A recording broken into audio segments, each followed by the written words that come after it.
my father, and I returned to my father, and through him, my father on earth, and through him I was able to return to God. No man or woman can return to God unless you go through the Son. And men are sons of God. There may be weak, pathetic examples of it, but it's the spiritual order of life. God in Christ, Christ in man, man over woman, woman over children. So get from race to responsibility. I write about that. Go to my website, rebuildingtheman.com for an autographed copy, or call 800-411-BOND. And donate to my nonprofit, Bond, the Brotherhood Organization of a New Destiny. We are rebuilding the family by rebuilding the man. I noticed after a while that when these guys overcome their anger, they have amazing ideas about starting a business, but because they've been told that if you don't get a loan from the bank, or if you don't have a 5-year plan, or if you don't do this, and it's just simply not true. It's the first step. With faith, then all things are possible. So, but the most important thing is to return to the Father. That yearning that you have, that emptiness, that void, is not for more stuff. It's not for more friends. It is a return to the Father, because there's no way you can return to God and be angry at your earthly father. So thank you all so much, right? People around the world donated to Bond at rebuildingtheman.com, or they call 800-411-2663, and we're still committed to pointing the right way for men and women to return to the Father. Anytime you have situations happening in your life, always be still. Don't overreact. Most of the people that I know, they say, oh, I know Jesus, I love Jesus, I'm an observer. And as soon as something don't go their way, they get mad. I'm like, what the? If you overreact, folks, remember to do that. Don't overreact. And when you get mad, it's your problem. It ain't your wife's problem, your husband's problem, your neighbor, your friend, your preacher, your teacher. It's your problem. Why you think you tick? It didn't go your way or the way you think it should go. Don't have a way you think it should go. Let life just happen. Thoughts make you think that life should go the way you want it to go. And if it doesn't, if someone don't do or say or act the way you think they should act, you hate them. And then you blame them for being mad. It's the darndest thing I ever seen. But it's amazing to see it. So relax.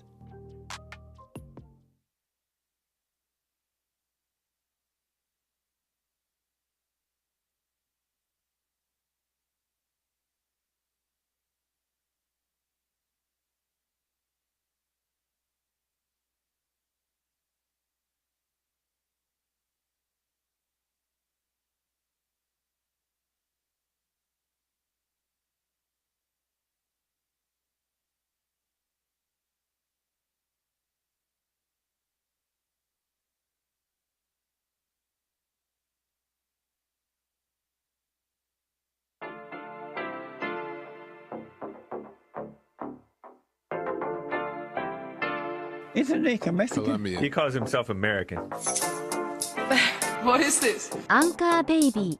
And in this corner, it's the American Anchor Baby. Daddy's home.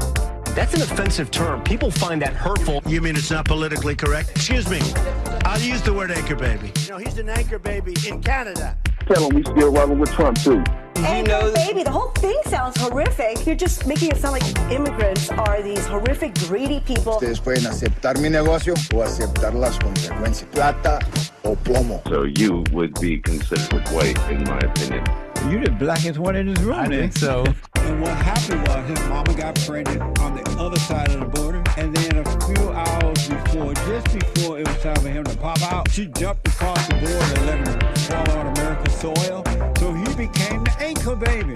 You don't call him the anchor baby for nothing. Amazing. We like this anchor baby, right?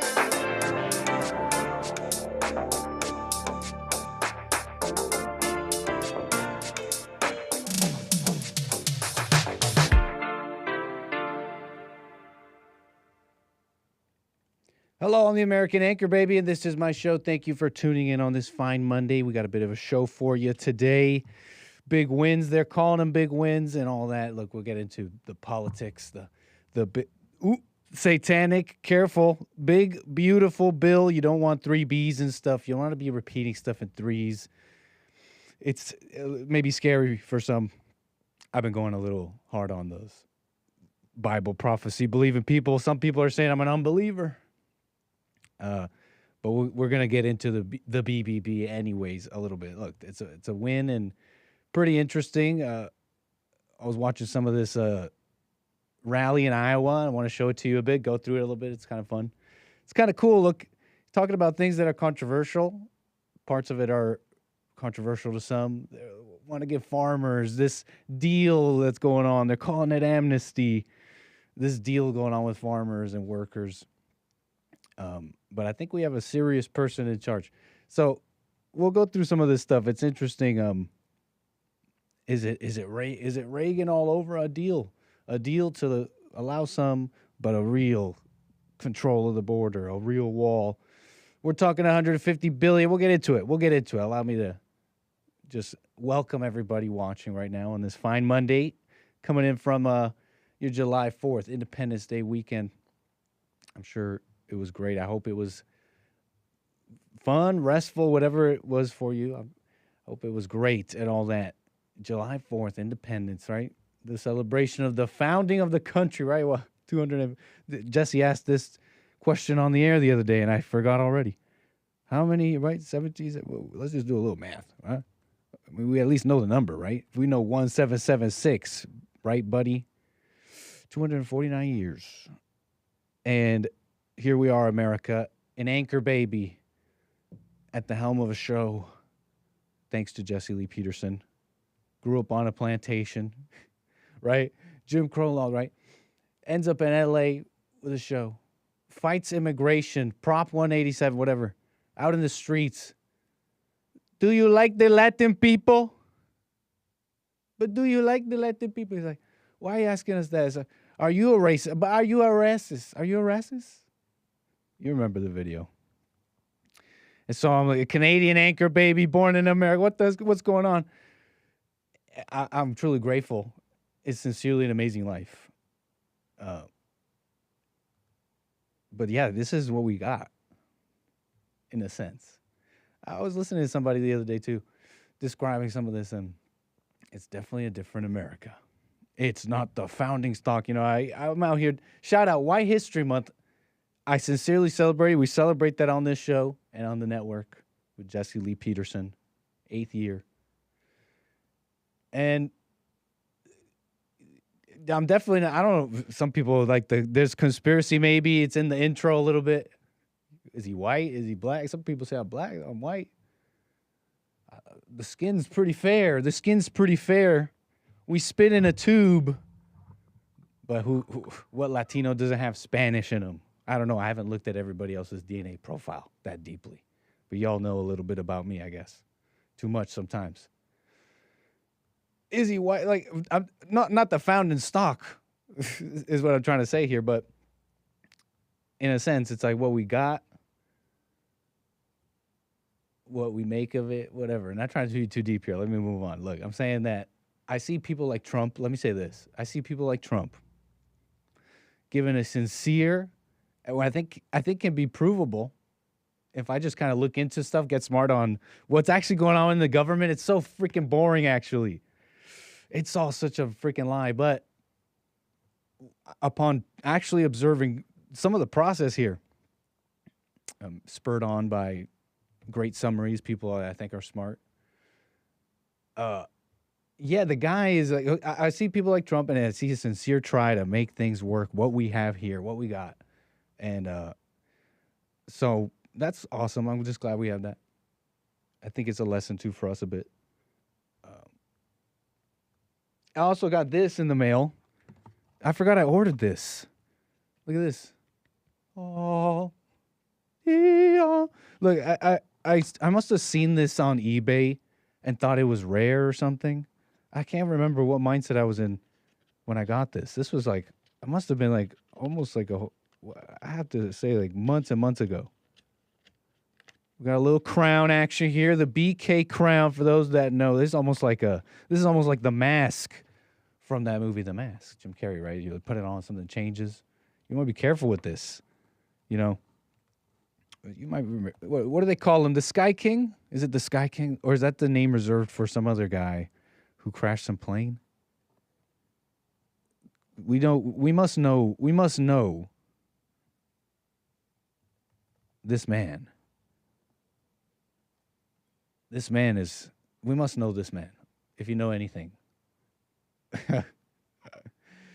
I must have thought that it was rare or something, because I must have seen some listing back then, because I got this in the mail, and I looked it up on eBay, and I'm like, oh, there's a whole bunch of listings for old BK crowns, authentic ones, I have to imagine. And I don't know, I must have known, because I'm the type of person, I just can't remember, it was so long ago. I must have known this wasn't the actual one, right? Because this one the details are a little bit different. It's got this like rim. It's got this like embossed rim around it. It really is a kingly crown for a man who just, is that face tattoos? I forget about this guy. I forget anything about him. But I do remember that he said that word you can't say on the plane. He was not too happy. Very unhappy with some of the fellow passengers in the plane, but he said that word. So it became about him, but here we have that crowd, I guess.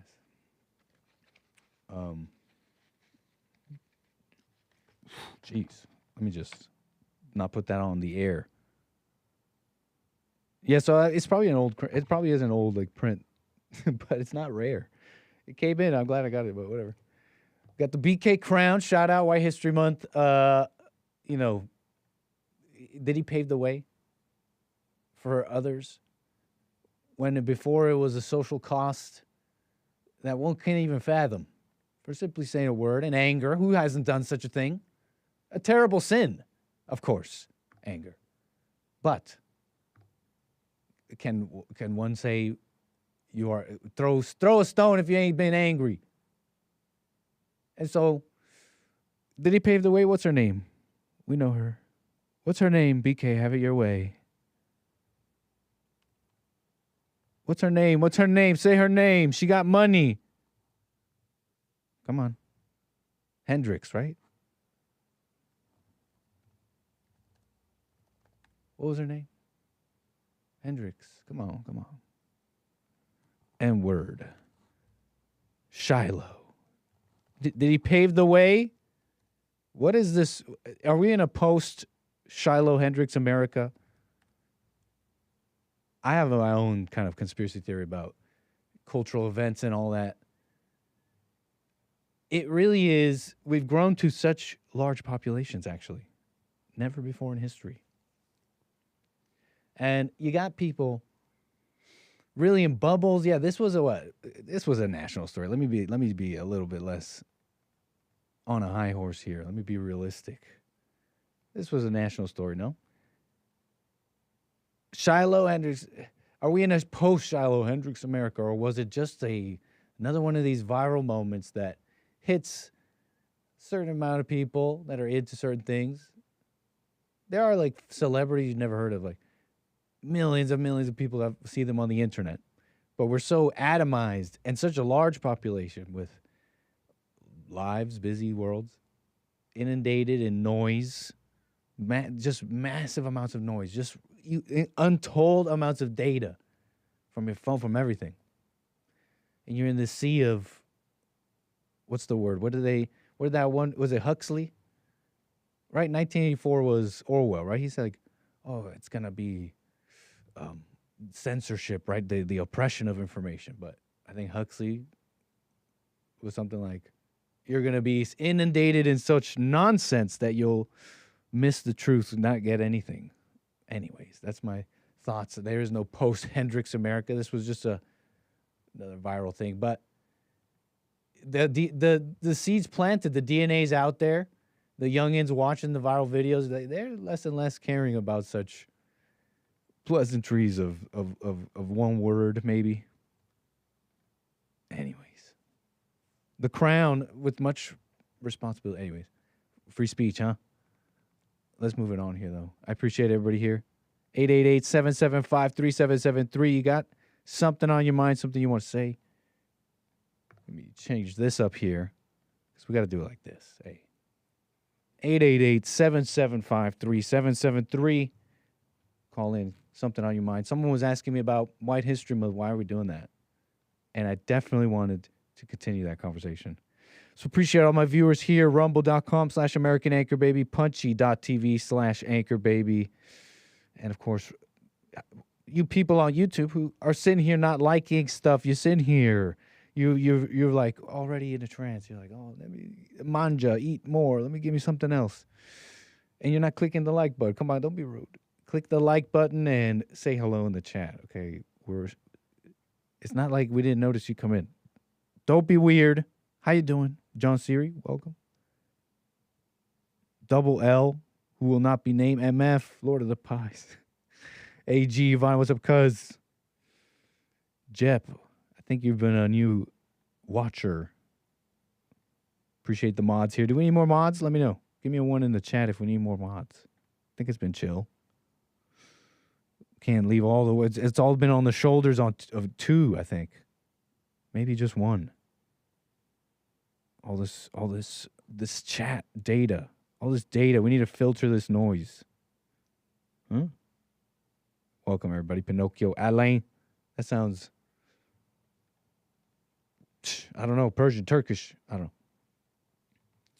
know. We got coffees, super chats, and all my supporters. We're going to get to all of you. I was watching this rally with Trump. Okay, I want to watch this a bit with you. Let's watch Trump here in his element, doing his thing a bit. This is July, what? Was this the 3rd? Let me see. Let me get this correct because he did it, right? The madman did it is the story. I don't think any honest person could say otherwise. He said July 4th, we're going to get this bill passed. And this was July 3rd, yes. July 3rd. I picked this part because we've heard Trump. I mean, we know Trump. There was this comment about farmers, and I thought the whole moment was just interesting. Shout out to the serious radical right. It's almost gone by. Is anybody even saying that? This would have been like hot.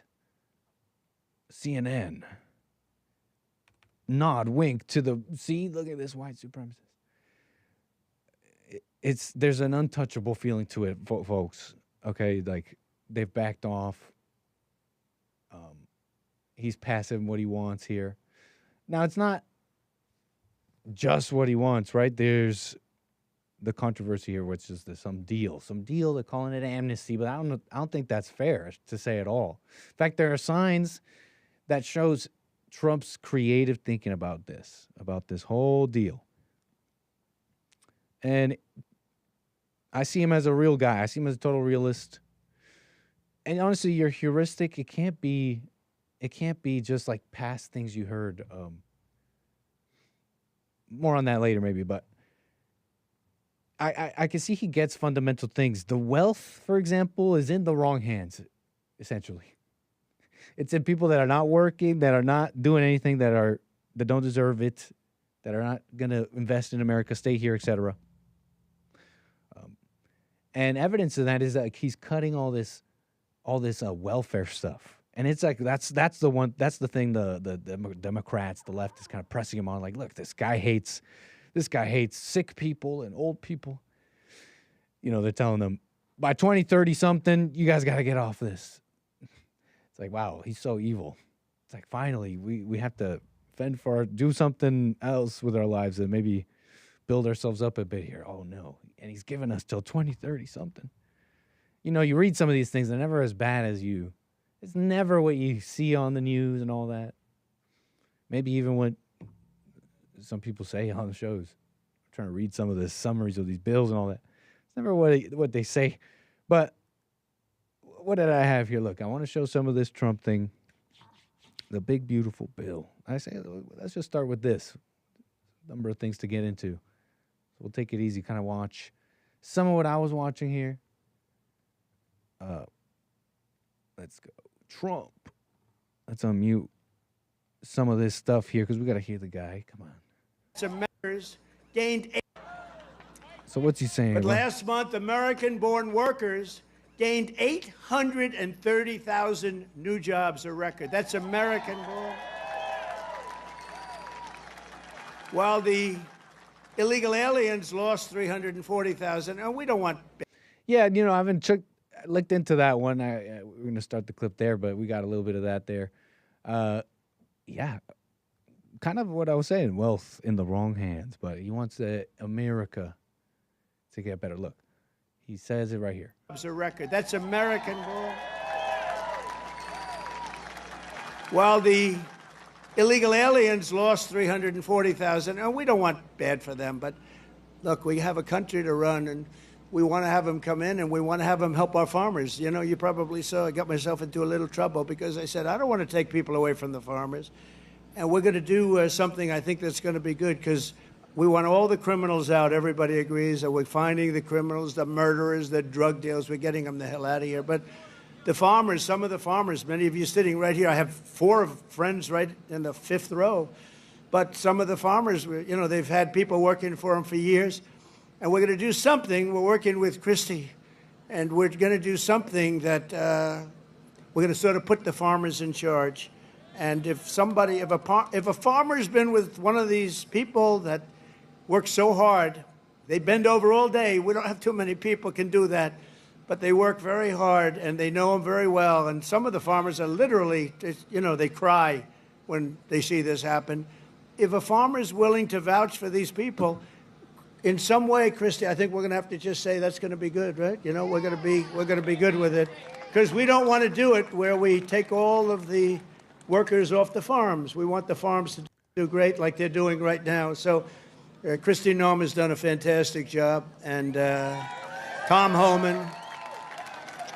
And we're working on legislation right now. Susie, right? We're working on legislation right now where farmers, look, they know better. They work with them for years. You had cases where, not here, but just even over the years, where people have worked for on a farm for 14, 15 years, and they get thrown out pretty viciously, and we can't do it. We got to work with the farmers and people that have hotels and leisure properties too. We're going to work with them, and we're going to work very strong and smart, and we're going to put you in charge. We're going to make you responsible, and I think that that's going to make a lot of people happy. Now, serious radical right people, who I also happen to like a lot, they may not be quite as happy, but they'll understand, won't they? Do you think so? You think so? The serious radical, they're like the serious ones. I'm talking about the serious ones here, folks. That's the ones I'm talking about here. They're gonna be happy. I could gather, after watching this political landscape for some years, I can maybe gather some reasons why they wouldn't be too happy. I mean, their hardline stance on immigration and workers. There's this deep tie with workers and laborers and just the movement of people. They, in many ways, it's difficult for them to ever really leave when they set up. Because you see this right here with decades of farmers who are living decades here. You set ties, you set roots. It's a thing. And so for the hardliners, that's what they want to prevent. They want to prevent this in a big way, this change of America, essentially, okay? This change, right, it's happened over a long time. I mean, many people see that in their lives, have seen it in their lifetimes. Honestly, I've seen in just a few, in some time paying attention to the world in my life, I've seen it somewhat myself as well. It's a big change, you know. People have their theories. More on that later, but. So where was I? For the hardliners, it's controversial, right? But you know, I get from Trump, like I was saying earlier, I think he's a very realist guy, and on top of that, what am I saying with that? What I'm getting at is that there's some deal here. There's some deal. He's saying like we have a country to run. He says we have a country to run. And I have friends here, Christy. They're friends here in the front row, in fact.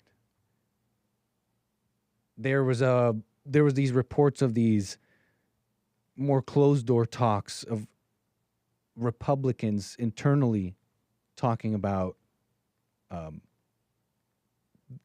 complaining, in a sense, to summarize the way too hardline stance on immigration. I forget who it was, reportedly had said that the agricultural industry is going to just collapse or something. In some areas out there, it's a Republican state. So yeah, there's some, with this language, this language, it denotes this, this known, could you call it a secret?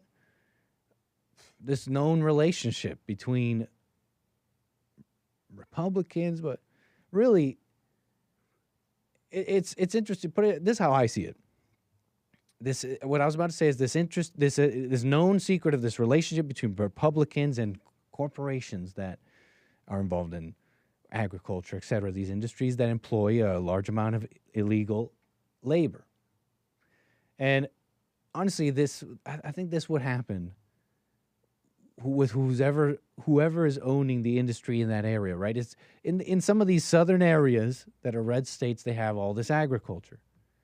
And so they need this work. And so that's what, I don't know if you could call it a Republican thing, is what I'm just saying. But it's more like a ruling thing, is what I'm getting at. Think kind of bigger, kind of think different. Republican, Democrat. It's like a ruling thing. Those who have the wealth and the capital and the know-how to rule and make things happen at work need labor, et cetera. So that's the relationship between the people who are like, oh, we don't want this America to keep changing the way you're saying. So when I see Trump, I say, I think we got somebody who's right in that pocket, who's just gonna make it run. It kind of gets it here, you know. I mean, the evidence is here in a few things. This is unprecedented, they're calling it, right? $150 billion for the border. Now, it's not lost on me what some are saying, right? This Reagan-like deal, right? This Reagan-like deal. But the whole thing there,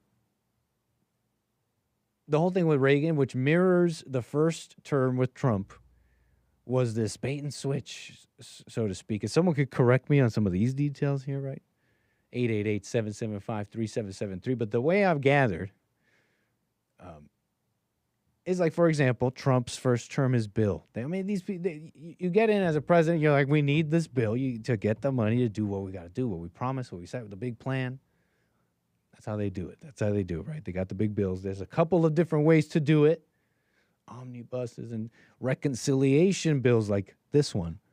And there's a lot of criticism for the first term and how it went down. Essentially, they were going to, it was repeal Obamacare and cut these taxes, and then the wall, and then the border, and then we'll do everything.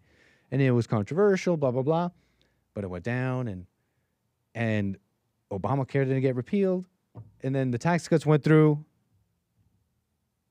Whatever. There's a mirror. I heard there's a mirror to Reagan there, and that this is different because Trump basically said, "Hell no." You know, we're getting the border stuff now. We're doing this all in this one big, beautiful bill. Okay, and we're gonna do it whether you like it. We're gonna do it. The military, ICE, we're doing it all. $46 billion for the wall. We're doing it all, and we're doing it by July 4th. I mean, you gotta say, shout out, right? I mean, he makes it happen. I mean, he said it and it happened. That's all I'm saying, right? He said it and it happened. You can like it, you cannot like it. But what was I saying? Yeah, no, I was just expressing some of the positives here. The great, what seems like sincerely the setup for no excuses, essentially. I mean, for me, the voter, the watcher here, it's essentially the setup for no excuses and just keeping it going. I mean, he seems to be doing it, right? Deporting the people. Look, where was I? He gave this shout out to the radical right. And that's where I was explaining how maybe they wouldn't like it. But another aspect to this is this amnesty. They're saying amnesty, but you're seeing in what he's saying in making the farmers responsible, etc. He's describing creative visas. That's what he's describing. It's a legislation that doesn't exist yet. He's essentially telling us of the legislation that's coming. And we're working on a bill right now. Didn't he just say that? Secretary. I've already played all that. It was a kind of a longer clip.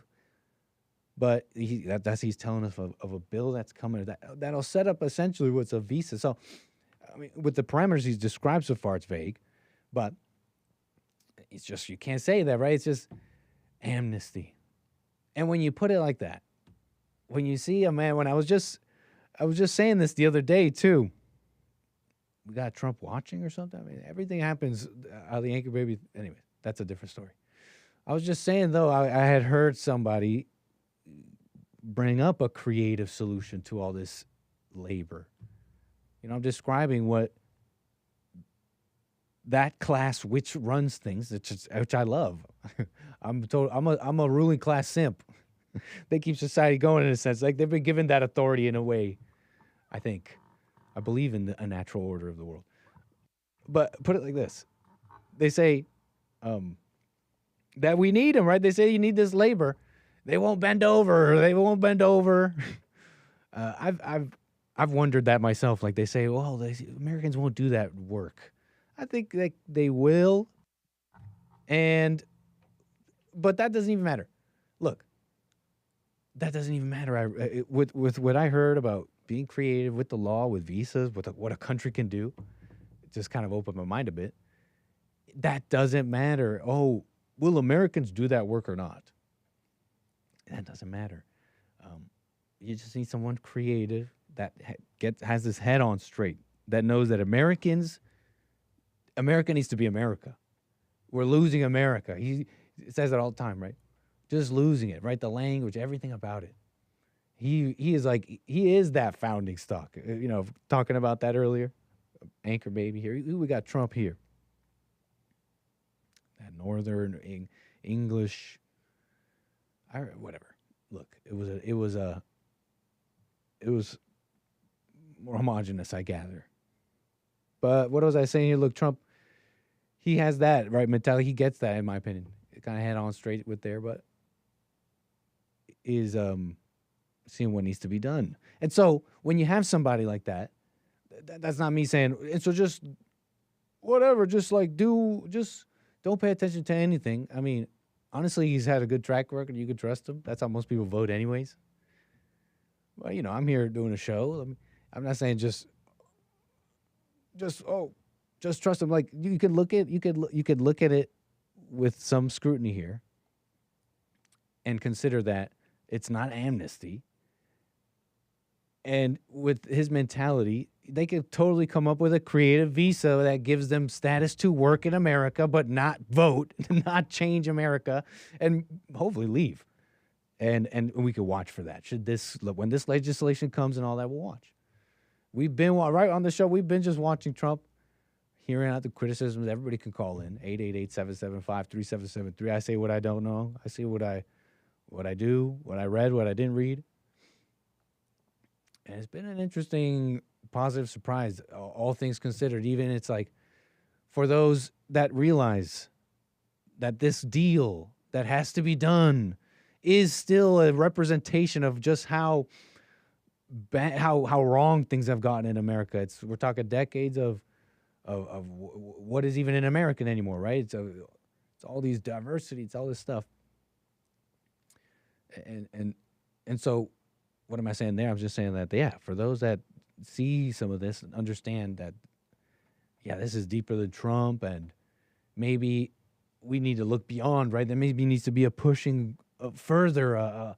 There maybe really is a pathway to really making it that America.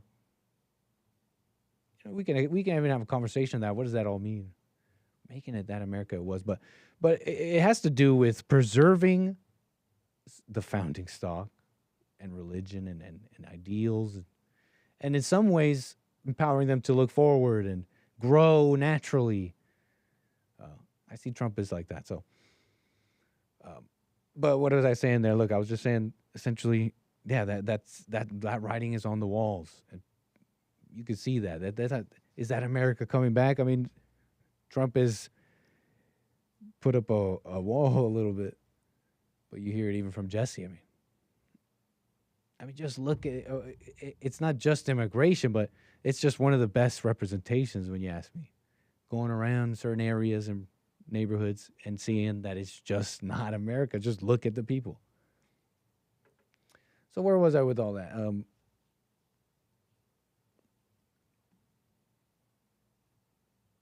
Where was I with all that? Trump, yeah. Well, I think there's been, despite all that, that's where I was. Despite the writing on the wall and all that, that people could see the deals being made, and when are we gonna have no compromises, deport them all, it's America first. Honestly, even so many people in America, when you get down to the details, they sort of disagree. Deporting them, every single one. Some people don't care. But despite all that, I think it's just been wins. It's gonna be once they start covering the deportations, they're gonna be weak and just give up. No, we're going to July 4th. we're going to July 4th parties, getting them there. Even on July 4th. We're going to the Home Depots, we're going to all the places that people have been wondering probably for years. Why doesn't just ICE roll up right here? We're gonna I'm just trying to remember some stuff here. I don't know if Iran, like, in a sense, you could say the Iran thing, like, World War III was about to start. It's like, well, I guess you were wrong. But you got to look at the world with that one, okay? The world is an angry place, like Trump says, right? It's maybe slowed and maybe slowed down, maybe even significantly. And what am I saying has been slowed down? This march to armament. For those paying attention in the know, even though just a little bit, you could see just directionally, right? The march to armament. None is right. So, but what can men do? What can most leaders do? Even I've said this before. Maybe the most noble and greatest, truly Christian thing you could do is kick the bucket of war and pestilence and famine down the road. I mean, and hope for a better day. What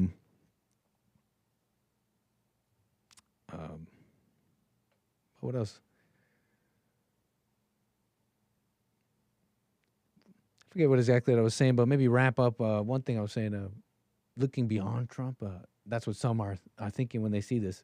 But for those that are angry, you're missing, I think, just who he is in this very moment, what he has done, and who he is. You're kind of judging. I mean, he kind of for those serious radical rights, whom I love, he says. I look at you. Now, serious radical right people, who I also happen to like a lot, they may not be quite as happy, but they'll understand, won't they? For them, even a pathway like I think many, and I've been just following, right, just for these years, but I gather this Overton. I mean, we've seen it with Trump, but for those who maybe know about this transition from America politics, maybe a couple of presidents to Trump, this shattering of this Overton window of what's allowed to be said, how you're allowed to act, it's a different world in a sense. What the media, the monolith of the media, just trust in experts and titles, and just it kind of forces you awake even just a little bit, right? Seeing all this, thinking about Epstein, you're like, wait, actually, and people they're dumb, the crowds, they get into dumb things, but even that Epstein, blah, blah, blah, you're thinking a little bit, right? It kind of shocks you a little bit. I'm like, what is real? What isn't real? Do you think so? So even for them, this is a different timeline. he jolted us into a different timeline. And, there could be, imagine what they're even saying that now. I think I've been meaning to look into this. I hope it's not something crazy or anything. That they're doing all sorts of attempts of I don't like giving it titles. White separatism. Look, it's people who want to have a white neighborhood. They're like, you know what? We want people that are Christian like us, that talk like us, English. It's kind of shallow. I don't know. I don't think I've ever met anybody who seriously wants to, maybe there's only 3. One that I haven't even researched, this one. I'm not even going to say the name. I don't think I even know how to pronounce this. But of these leader-type people who want to create a white place, right? Orania, South Africa. These leader-type people, I've never seen one that wants to create just a white neighborhood. Like, we only want people with the same skin color. I've never actually seen that. Maybe I've heard that on the internet, maybe people. I don't want to say about all, but they're not usually very smart. They're usually not smart at all, in fact. And you notice these people, like, they had them on the JLP show, right? They want to start that white, or have already. They started that white city or place in South Africa. There's one, I think, even in America who's getting some guff. They're calling it Return to the Land. Some of you guys might know. Private Membership Association. That's a nice white way of putting it. Hey, farmersdate.com. Hey, we're only dating farmers here, eh? If you're not a farmer, get out, okay? If you're not a private member associate of the land, whatever this is, you better get out, okay? I like it. This may be in America, I don't know, but they're starting maybe white lands, okay? And so he set that stage. He set kind of that stage. You might think it's crazy. You might think, why do you want a white land? It's not what I want. It's just let people do what they want. And imagine in America where it's like, well, you know what? We're going to make a white neighborhood or a white state or a white city. Or I guess you go up, right? White city, white state even. Imagine you just let them. Why would that be a big deal? Kind of the founders kind of set it up in a sense, right? The framework's there. The states can do what they want. We could still be down, right? White, yellow, brown. We can still, right? For those that want to do that, right? I guess why would one have to maintain the union? But hey, I guess I'm not here to make those conclusions. But he set that stage, and why would that be a positive thing? Look, you got to understand the mindsets of some of these original men. This mindset of the right to the freedom of association, associate with whom you wish, to do business with whom you wish, and set up and let people be free, right? So I think it would just be a positive thing. And then let's say it fails, or it's great, or it's just like, let things kind of happen and let's all learn and see. We read all day. We read all this crap. Maybe many people don't even, but they'll see all this stuff. And it's this repeat of what they say about history. I mean, even now, what I'm trying to say here is you'll have history and you'll have what we were taught in school was a lie. And then you get like eras of people getting woke on this, but you can get stuck there. You can get stuck just saying, well, they lied to us about this. And that's the truth. So anyway, where was I going with that? Look, you gotta be a real person, be alive. Where was I? Trump, look, he set that stage. Who he is in this moment. Some, I think, in their emotion might be kind of, I think, taken in this moment. Maybe just a little overreacted, just a little too much, right? Calling it amnesty. I mean, they say, for example, I mean, I know this. I like this guy, by the way. I know it's controversial. Like, this is a great betrayal. This is going to be a great betrayal. What percentage of hotels are owned by Americans? Cernovich says it's much lower than it used to be. How can you compete when a H-1B gets a tax break and low or no interest loans? Now Trump is talking about giving them even more amnesty for their workers. This would be a great betrayal. It might be amnesty. We're watching. You know me on this show. I'm telling you what I know, what I don't know. It might be very creative. Visas, make America work. By the way, Trump, we can be very creative with labor, sir. I got some people for you, some picks for future administrations. Hey, James Hake. But we got some picks. We got some picks for you about creative ideas with labor. Okay, look, Trump, you got, in fact, you got a large labor force. They say they don't want to bend over to pick the crops and all that. They'll bend over to pick up the crops. They have nothing else to do and no other choice. I'll let you decide what that means. But they call them homeless. They call them destitute. They call them unemployed. They call them many things. I don't know. Is that too forceful of the state? I was talking to an old socialist last night. Maybe more on that later. So, 888-775-3773. You're interested in talking about anything here? Look, things on my mind about the bill in America Beyond. Trump the guy, realist, not a betrayal. And where was I with the Cernovich thing? Oh, it's a betrayal, right?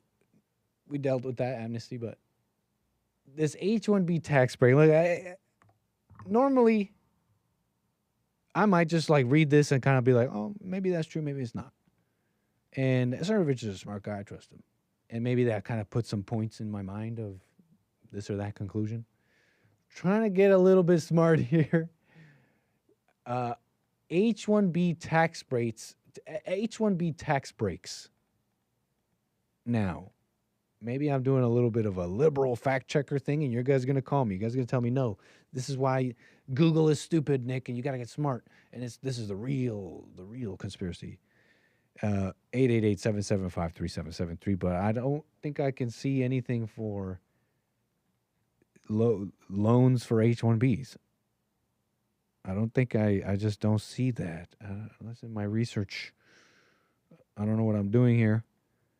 Maybe you'll tell me, Nick, this is how they scam the system. You don't understand.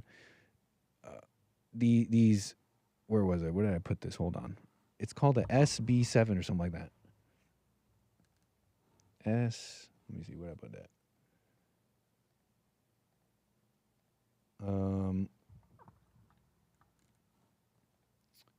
Refresh. You'll give me a second here. Migrants.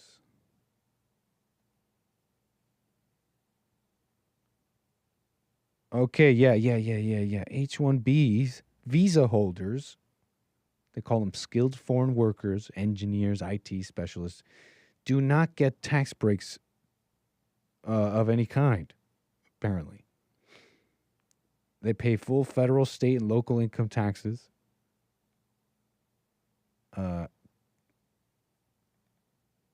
Yeah. The SB here, Small Business Administration loans, is what I don't think he said this, Cernovich. I don't think he said that. SBAs, but I think this was alluded to, right? How many of these?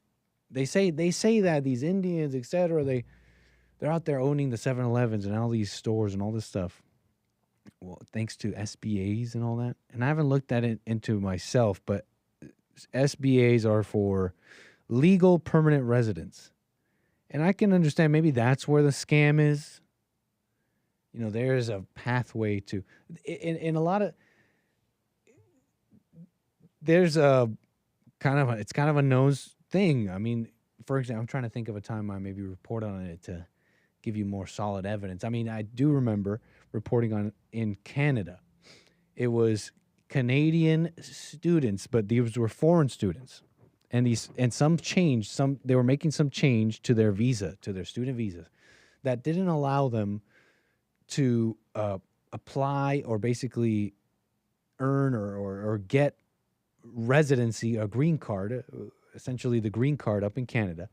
And so when they changed that rule, they went out and started protesting in the streets of Canada. These people maybe were Indian, maybe they had family that had already immigrated, chain immigration, but they were also just students who were not residents, were not citizens of Canada.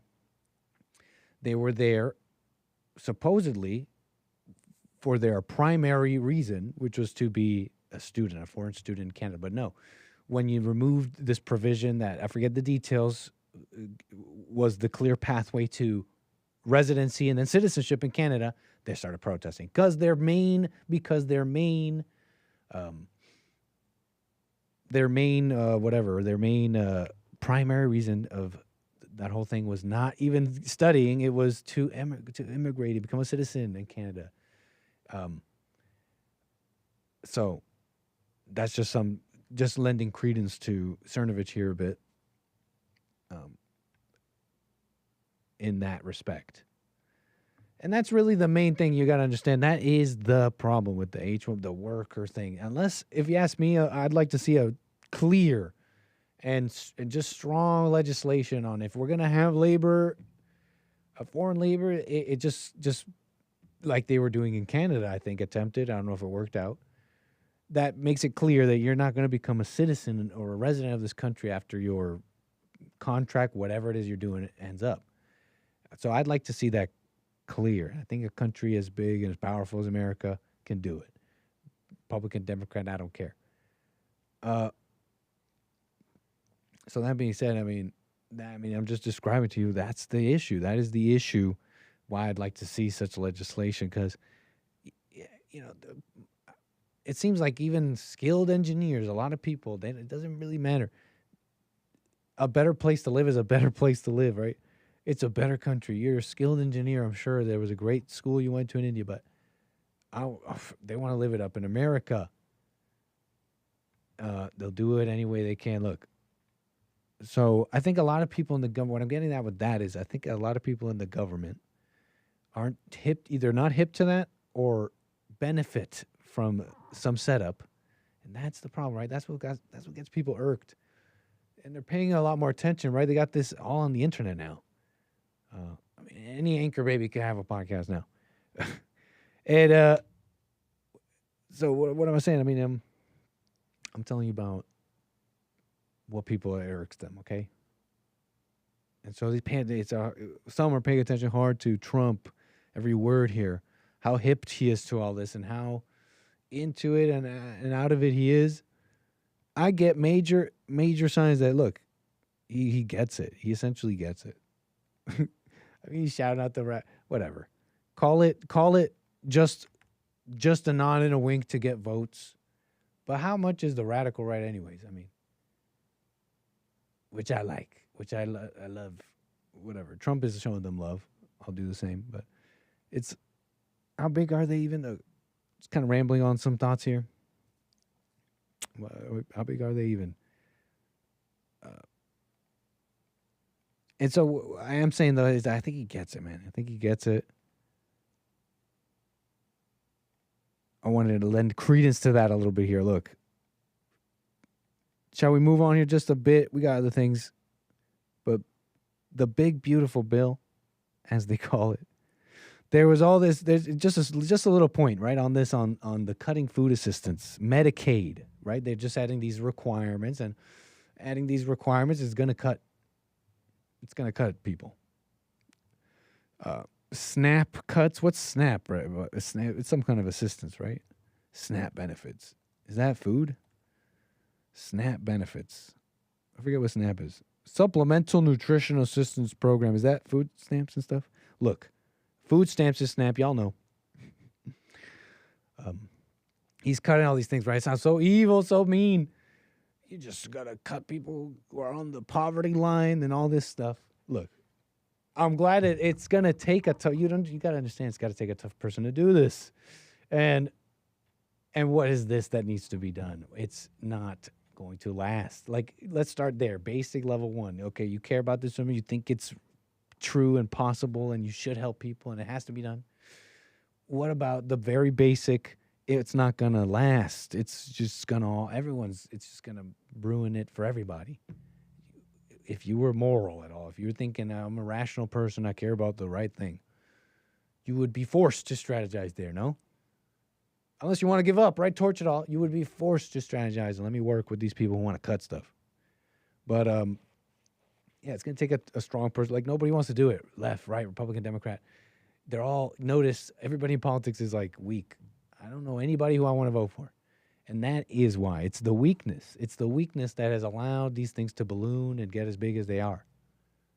Because all it takes is a wicked person. I mean, everybody's hearts are wicked. The weak people are wicked too, but it just takes someone with a little bit more, with just a little bit more just a demonic will here to see the little baby lamb, politician, right? Groomed up for this role, groomed for the role. Came from money, came from whatever. Dad, whatever, grandpa maybe was great. But he's this generation, right? You know about the generations. He's in there, oh, I'm here to do what you want me to do. And these wily people who know politics, who've been there, get you in a position, it is war in a sense, get you in a position where you just can't say no. You have to say, well, you know what? Or they give you a shiny deal. The point of what I'm trying to get at, I'm describing this picture here, where all it takes is someone just a little bit more wicked, right, paying attention, and the weak person is in their hands. A weak person will say yes for years and years, decades, and say, yes, fine. We will continue the charade 1 year further. And the charade is what? The charade is these programs aren't changing anything. They're not changing anything. Okay? And maybe, look, you can even, if you ask the anchor baby a little bit, I see a possible state that cares for the citizen with taxes. Ooh, scary. Maybe this is maybe I truly represent the change in America. I don't know. Someone will have to tell me. I come from the thinking that that's too shallow, right? Oh, the state has power. You're a communist. You're not thinking. Well, I'm just saying that I think the people who deserve it can be cared for. And if you listen to Trump, he even talks like this. I think there is space in this government, in this world, where the people who truly deserve it can be cared for. Now, I think that's a lot less, and I think than is at all even spent on now and purported on. But I think this is what I'm getting at. Trump sees this. He kind of has his head straight on that. So he's cutting it, and that kind of adds to this what I was saying, that he sees the wealth is in the wrong hands. You understand? Like, the wealth is in the wrong hands. These programs have been in place by wicked people, essentially, who, I don't know how else to put it, they hate how things end up in the world. It's just kind of a fundamental difference, right? This order, right? If you don't work, you don't eat. And the ever encroaching chaos of life. You can't just sit there and live it. You have to, you're almost cursed, right? Cursed to work, cursed to right, maintain, cursed to, right, keep going. And so I think some hate that. I don't know if people totally think this way, right? I think some think on this in a deeper sense, and then the support goes down in a hierarchy of people on how deeply they believe this. And you get your center, I guess, centrists. Yeah, I think he sees this. He sees this like, these fundamental truths of this order, right? This natural order of the people that work, the people that don't. There's people that, and so this food is, all this assistance, Medicaid even, all these things have been a soft / hard wealth transfer over decades, over a long time in America. And even if I don't know how to track exactly this wealth transfer, how deep it is, but it is at the very least a charade that's been kind of going on, right? We can end pain, we can end, right, what's the source of people's economic disadvantage and even poverty itself, right? Crime. I mean, you got this guy right in New York, Mamdani, and he talks about violence in a very creative way. Right? It doesn't exist. I forget how he put it, but it's like basically the fault of like the system, something like that. Anyways, look, where was I with all that? Look, he sees that, I think. The wealth is in the wrong hands, in a sense. They don't deserve it. And you just can't have things working long enough for that. So I think that's it on that. Look, cutting all that, it's so mean, right? Nasty stuff. But it's a big charade. People are stuck on help. And there's some people, maybe there are. I maybe even seen it somewhat. Here, what I'm saying here is there are some people maybe who just will use help a little bit and bring themselves up and put themselves up so that they don't need help anymore. I think it's possible. Here's the thing on that. Those people are doing that. Those people are they are that way. Like they will not be helpless. They will help themselves to make it happen. So they're already like that.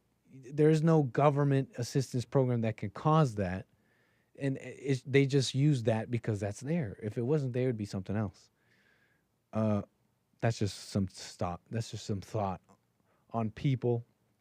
I'm talking to liberals sometimes about how to order society, right? They need help, and help is only, that's all this help is. It's just a stepping stone, and that's how everyone's just going to use it. And human nature, order, be darned. I was talking to an old socialist. I think he even called himself that. Shout out. I think you called yourself that, sir. If you're listening. Old socialist. So. And he's very smart. He's very smart. I noticed two smart people talking. They agree, and they gotta maybe be a little, I don't know, just knowledgeable somewhat. But two smart people talking, even if they're different in fundamental view, can come up with all the same solutions to a lot of big problems, I noticed. I'm feeling a little embarrassed calling myself smart in this story, but it's just that we're two guys, we're talking, and we really do see the same kind of issues with hollowing out the middle class, to summarize, right? It's basically a crime, right? It happened. Deals were made by politicians and they enriched themselves. Okay, the deal makers, I've said this to you before, the deal makers, and the little help that maybe they brought to some Americans, but the primary reason was enriching themselves. Now you got all this. Now America's become a service country, right? I mean, it's a lot of service. They don't make anything. And now we're maybe feeling it. We're maybe seeing a waning America for this reason. And this guy, he's definitely not an American nationalist in that way, in any way like that. Believes in racism. But I'm saying is that two smart people can come up with the same solutions to like worldly problems, right? So we, I guess, what is that? A commentary on we can work together. It's just got to be smart, competent people in the government. It's just their fundamental kind of worldview. What I notice, I think, is either an acceptance or a rejection of order, an order of sorts, whether imposed by God, naturally, I don't know. Some are the rulers. Some are the people making it. I don't know how to put it. Some are the rulers. I don't know. I'm a ruling class simp, maybe. Because thanks for making things run. They need labor, folks. Look, I just want to see real visas, okay? It's just like you don't have to mess around anymore. This is BS. They don't have to be citizens. And this is even bad for y'all, ruling class. You're noticing. I think y'all are noticing. That's why we're seeing this in the news, and this is kind of even more loud. Like, I think they're noticing. They don't like it either. It's bad for your country, by the way. You don't want to make money? Oh, now you're listening, right? The people clamoring, hey, America's changing, man. It's changing. Oh, you peasants, you want to keep it English, huh? It's basically English. It's basically mostly English, so shut up. Yeah. Make a real visa. Make a real thing. It doesn't let them become citizens. Doesn't let them vote. It's got to be the anchor baby.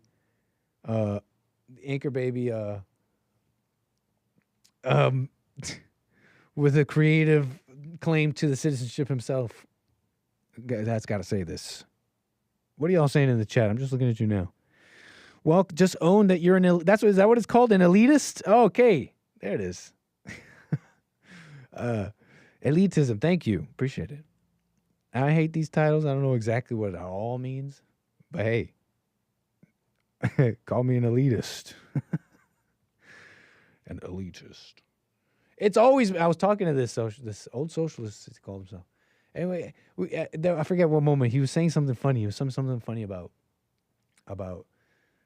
not having tyranny or something dumb like that. Like, we can't just let one guy, Trump. He was talking about Trump gaining all this power from the judiciary with the Supreme Court, which it's supposed to be that way. It's kind of crazy that the president is not allowed to be the president. In fact, this is a problem going back many presidents, Democrat, Republican. They can't really govern as it was supposed to be, but that's a different story maybe.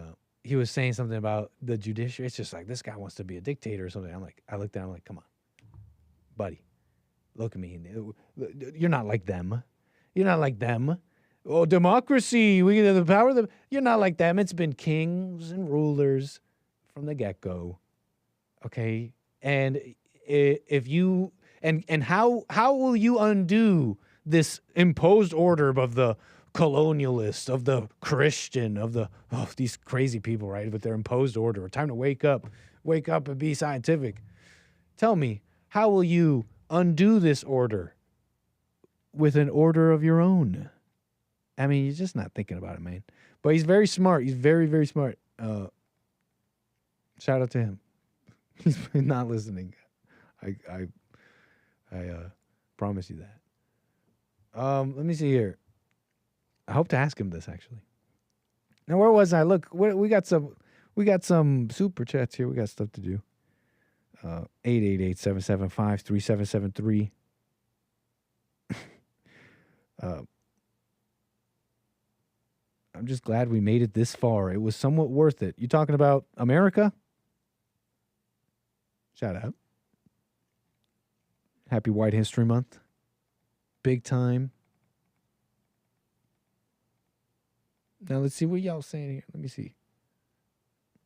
Thank you so much. How was your Independence Day weekend? What did you guys get up to? It was basically Tel Aviv up in here. Shout out to my Jewish friend, Israeli buddy. I mean, whatever. I'm not doxing. I'm not even saying your name. I'm just saying he was describing bombs. I mean, imagine that, just missiles. I'm sure there's other places than Tel Aviv this happens, but I someone I knew, he came here telling me, Nick, just imagine you go into a bunker, you hear bombs, you hear something, and one hits, it's like a huge shake. And you come out, and you're like, oh, wow, the AutoZone's gone. So they weren't bombs. They were just fireworks. Shout out to my Israeli buddy there. He was like, Nick, I'm hearing all these booms. What is that? It's fireworks, buddy. It's just fireworks. And I think they were illegal. I don't think they were allowed. But they're gonna celebrate America anyways, these Mexicans. And everybody. Imagine my shock. Oh yeah, buddy. So we got it was what's it called? What do they call it when you just write freely or speak freely? No, not verbal diarrhea. Don't be rude.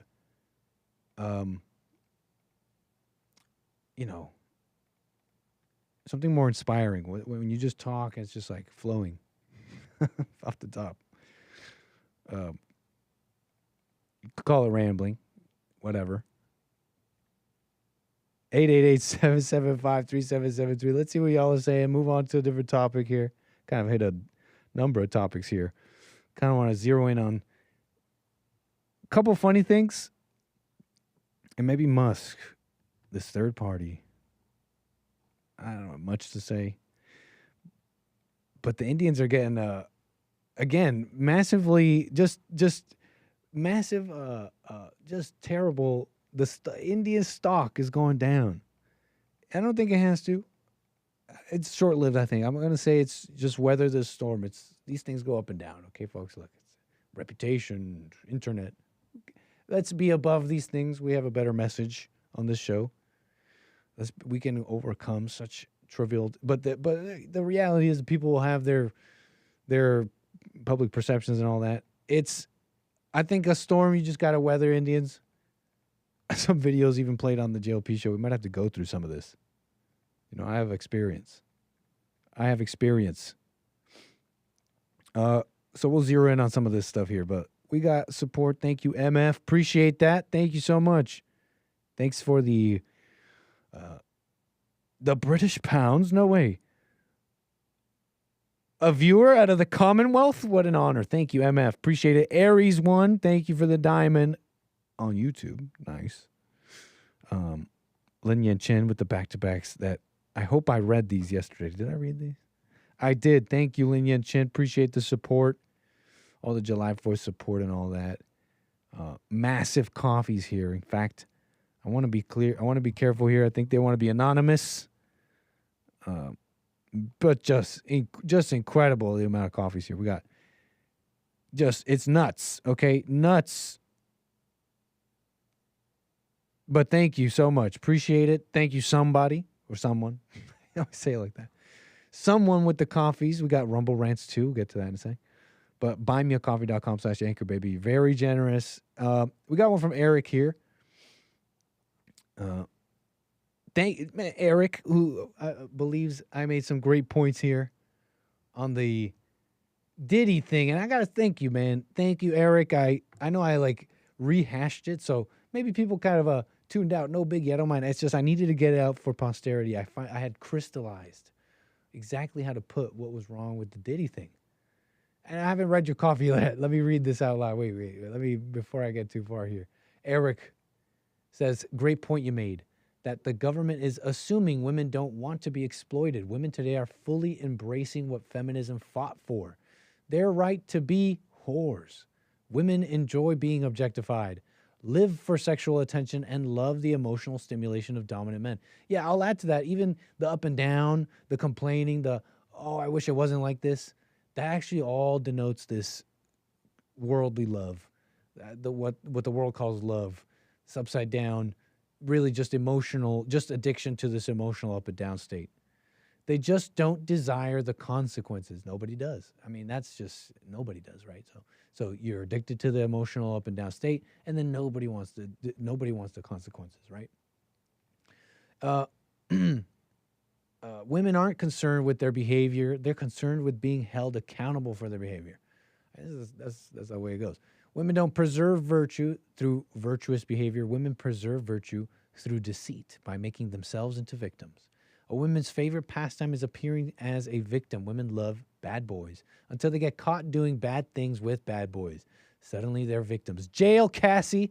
I agree, sir. In fact, we need to get that clip out. We need jail Cassie.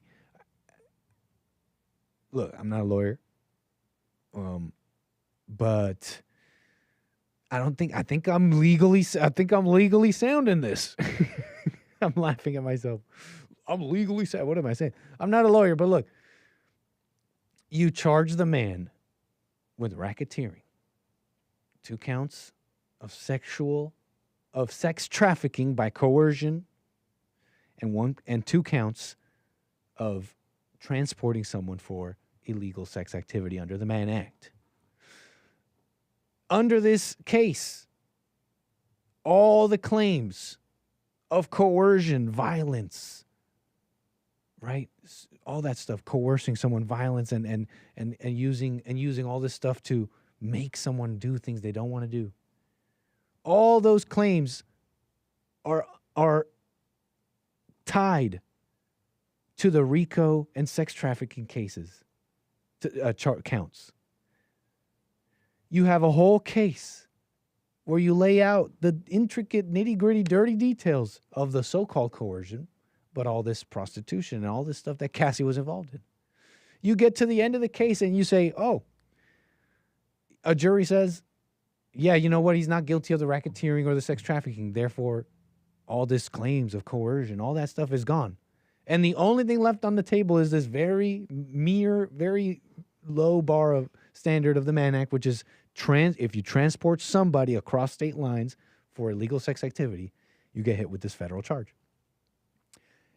And so what are we left with? We're left with this intricate, detailed story of Cassie Ventura involved in prostitution, all this stuff, willingly. The jury said she wasn't sex trafficked or coerced or anything. I mean, they didn't believe that. So what do you have there?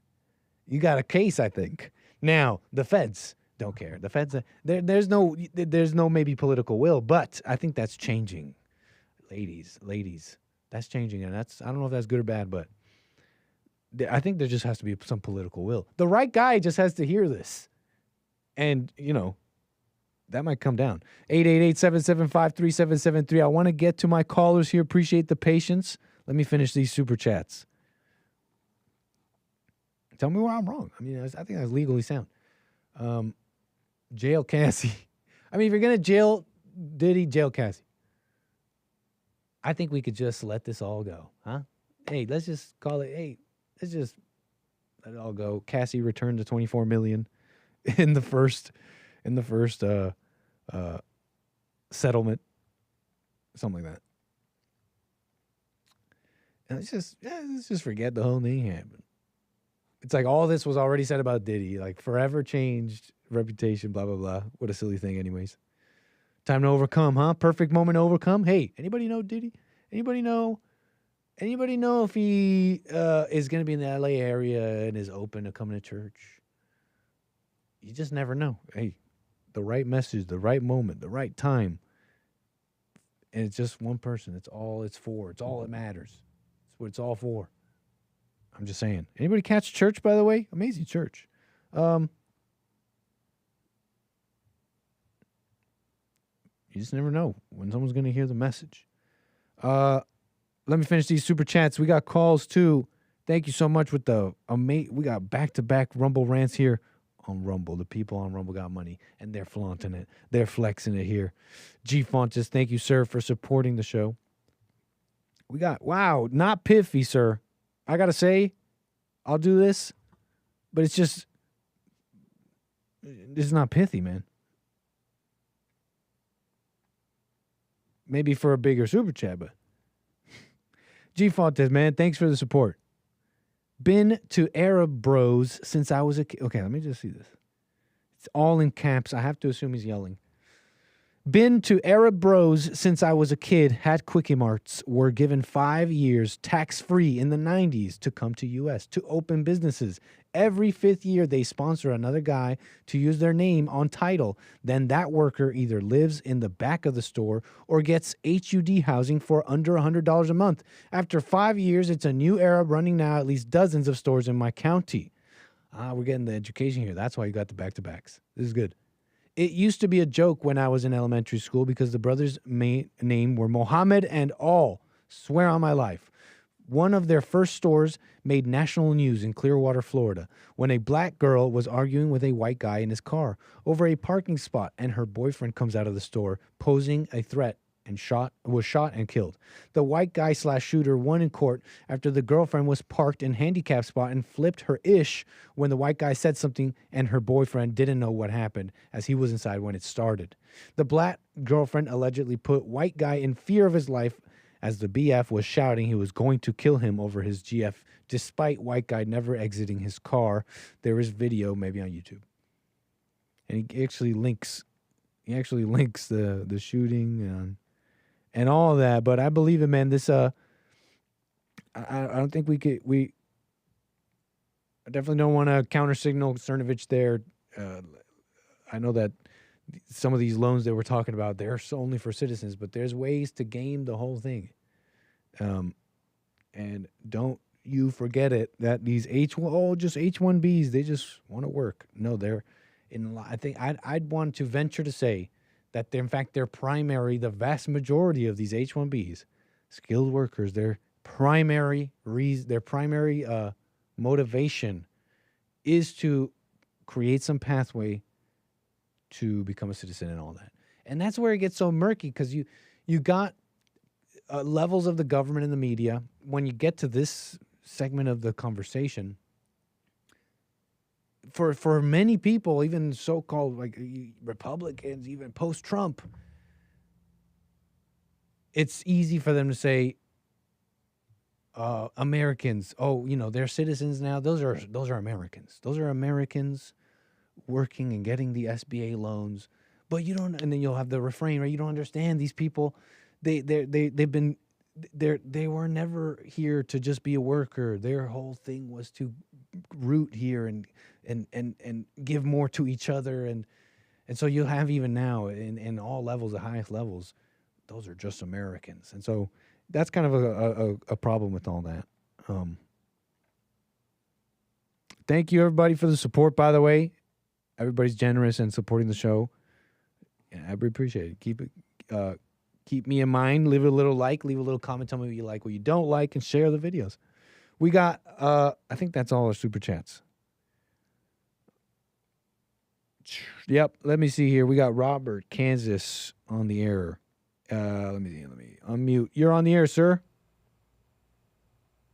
Hey, Nick, it's good afternoon, right? It's afternoon out there? Yeah, in fact.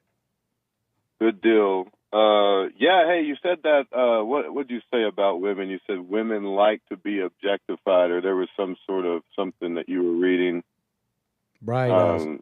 Someone that's super chatted. That's their value in the world, right? Like, as far as their genetics. So, yeah, it's their access to relationship is through sex. And it's kind of cast in society that men are more into sex. And in the way that men are, they are. But then really, to women, sex is actually, in the way that it is, more important to women than it is to men.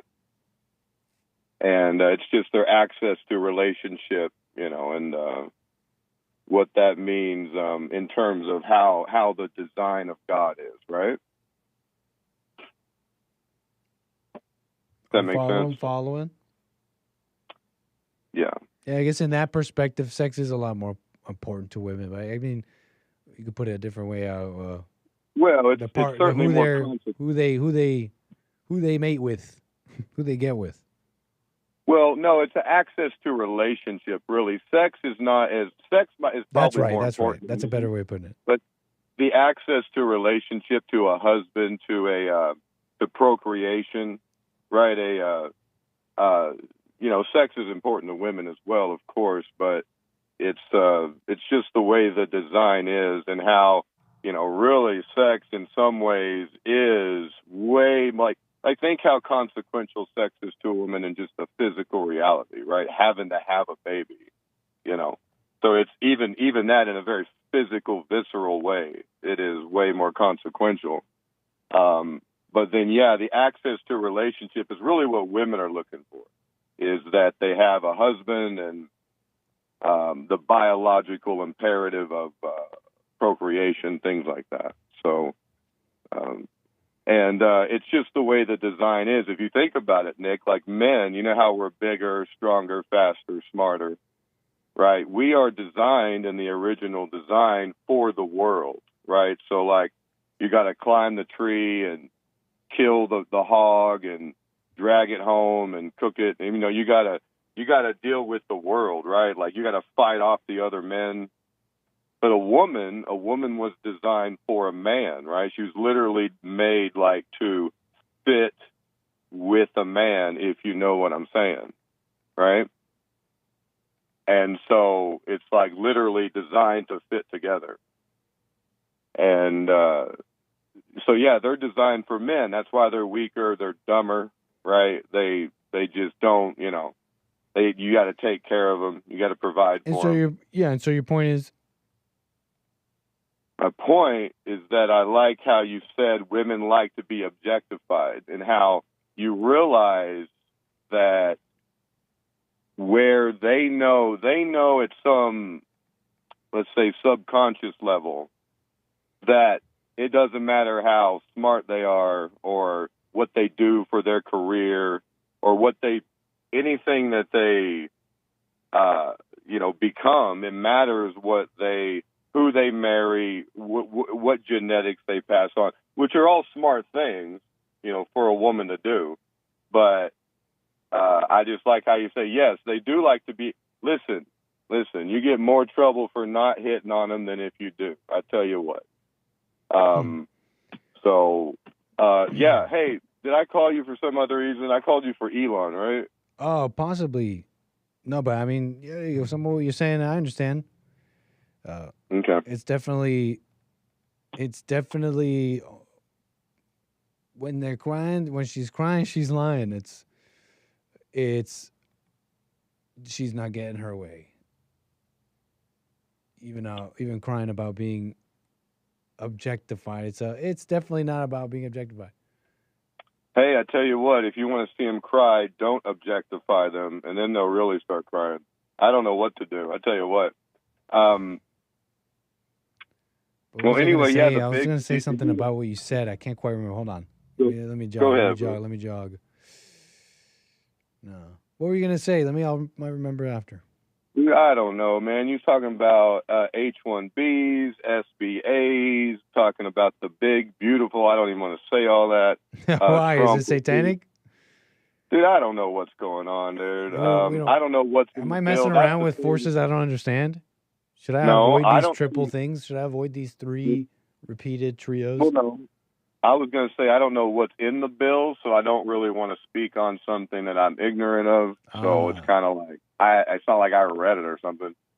But yeah, and then what'd you say? Talking about Indians, municipalities, landlords, and corrupt deals. Yeah, dude, there's so much going on with immigration of certain What's weird is that they've chosen Indians for some reason, and they've done other things with other groups in the past. But yeah, man, there are deals that are being made where a municipality, if they can bring in an Indian family and they can take over a business, the municipality will get $100,000, and then the federal government will give the Indians $100,000 for their business, like a grant, not even a loan. And then the municipality makes a deal with the landlord to push out the business owner, right, to raise their rent or whatever they do. And then so it could be a black person, a white person, a Mexican, American. Let's say just American, right? Somebody who has a traditional, regardless of what race they are. Let's say it's a white guy, some Irish guy who owns a bar. I'm German, right? So I don't even consider him white. Okay, so they push him out and they put these Indians in there. Everybody makes a bunch of money from the federal government too, and then contractors, whoever, right? It's a business deal, and it just comes down from the federal government that says yes, replace Americans that own a business currently. Let's say it could be anything. Let's say it's something bad, a liquor store. Be some Irish guy running a liquor store. They'll replace him and his family with an Indian to make a few $100,000 to the municipality and whoever else is, they resettle a family. You get a real estate deal out of it, right? Whatever. And it's just this thing that's so widespread. The corruption it's dude, if you're just making deals, they're just the municipality's wow. Hey, landlord, how about this? You do this for us, and what we'll do to this other guy over here across town who has these properties, we'll put him out of business, and you'll take over those properties. How do you know that? Stuff you're familiar with?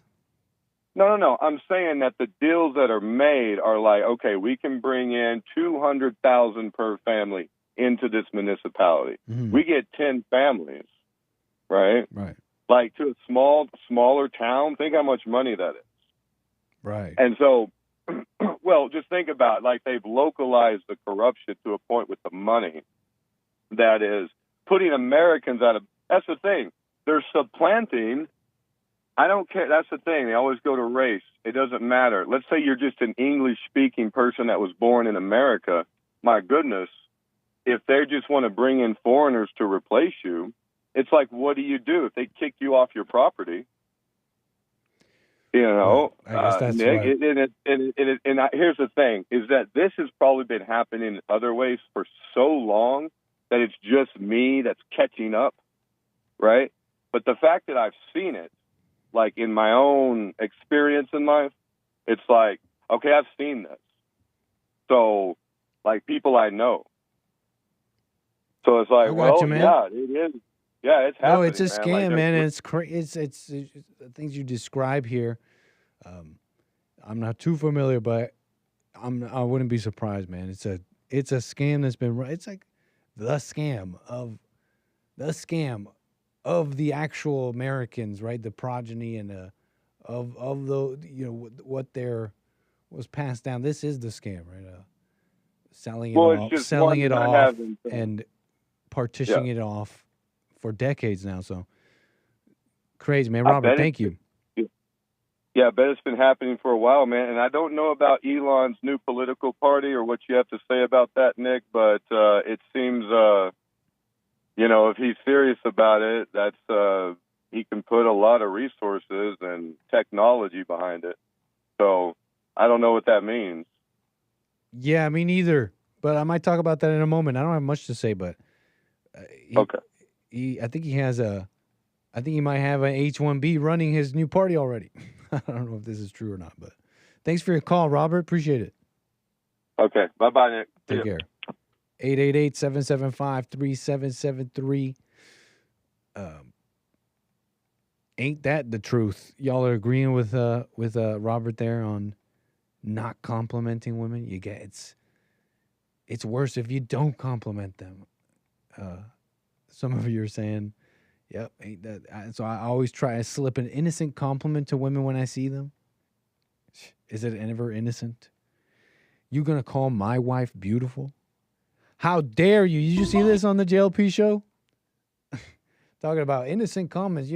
I always slip in an innocent comment, but you never know, buddy, in the chat. What if something like this goes down? Or would this never happen to you? Fucking beautiful. Oh, that's right. It's a bunch of swearing. Hey, there's a bunch of swears, kiddos. Plug your ears. They're going to say the F word a couple times. Plug your ears. You just said out of your own mouth what you said to her. How are you going to tell me? How are you, dude? He sounds like some of the Indian guys I grew up with who, they weren't even foreign. Like, they spoke like they had just Indian parents.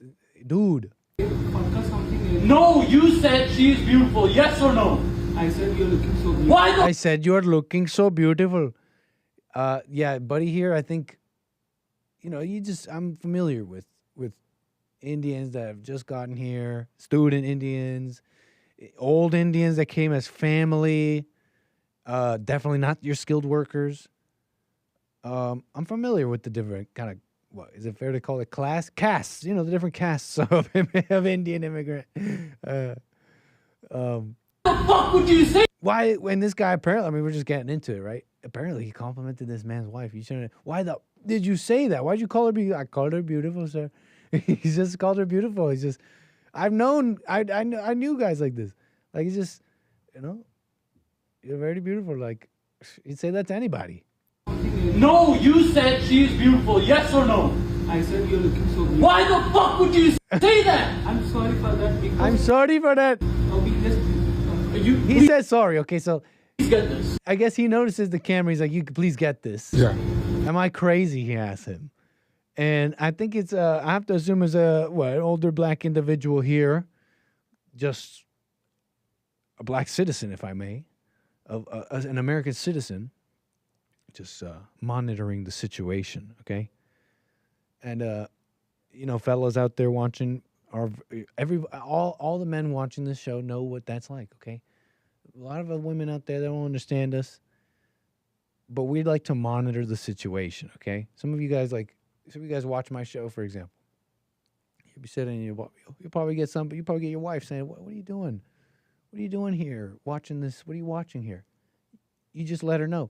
I'm monitoring the situation. That's what we're doing as guys, as men. We're monitoring the situation. We like to monitor the situation, okay? The life is happening. The world is happening.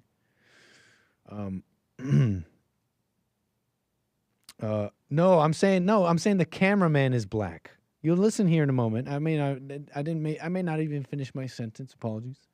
I'm saying the cameraman is black, a citizen, and is monitoring the situation. Okay. We got some wives in the chat. Apparently, they also like to monitor the situation alongside with us. But you just let them know, honey. Have you seen the world? There's a situation. We're monitoring it. Am I crazy? Well, your wife comes to the store. Yeah, he's stuttering because he wants to say yes. You're crazy. You're a psychopath. You're insane. Because I'll be you please get this. Yeah. Please get this. Like this terrible crime is happening. Please get what? You acting like an insane psychopath. Am I crazy? Am I crazy? Your wife comes to the store. Yeah, but wants to pick up a freaking sandwich. Yeah, but is she crazy? Yeah. That she sits through these fucking compliments, these fucking creeps. These creeps. And it's like, this is when I realized this guy, it might be Indian himself. I grew up with guys like this.